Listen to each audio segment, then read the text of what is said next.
علیکم ناظرین، اکثر یہ خیال کیا جاتا ہے کہ پیشاب روکنے پر مثانہ جب پیشاب سے بھر جائے تو پیشاب خارج کرنے پر پریشر سے خارج ہوتا ہے اور پیشاب میں جاگ پیدا ہو جاتی ہے۔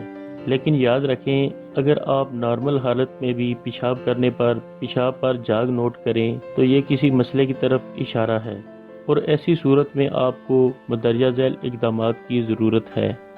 نمبر 1، سب سے پہلے تو جاگ کے ساتھ پیشاب کی رنگت نوٹ کریں۔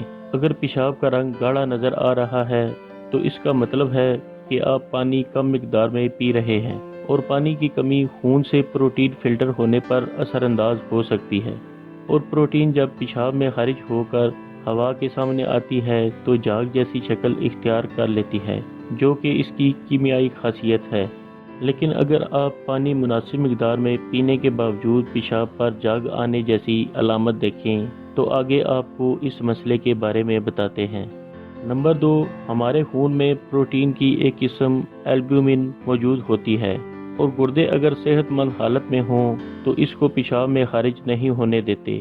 پیشاب پر جاگ آنے کی صورت میں سب سے پہلے پیشاب کے ٹیسٹ سے اس میں پروٹین کی موجودگی کا پتہ لگائیں، جس سے اس کی خارج ہونے والی مقدار کا بھی اندازہ ہو جائے گا۔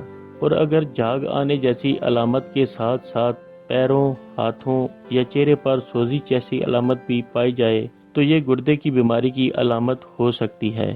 پیشاب کے ٹیسٹ سے اس میں پروٹین کے اخراج کا پتہ چلنے پر گردوں کے ٹیسٹ سے گردوں کی بیماری کا پتہ لگایا جا سکتا ہے، اور بروقت علاج سے مسئلے کو پیچیدہ ہونے سے بچایا جا سکتا ہے۔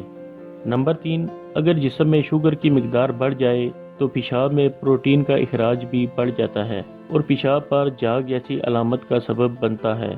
ایسی صورت میں شوگر کا ٹیسٹ کروا کر شوگر جیسی بیماری کا پتہ لگایا جا سکتا ہے۔ شوگر کی مزید علامات میں مسلسل پیاس لگنا، منہ خشک ہونا، جلد پر خارش محسوس کرنا، بار بار پیشاب آنا اور آنکھوں کا دھندلا پن وغیرہ شامل ہیں۔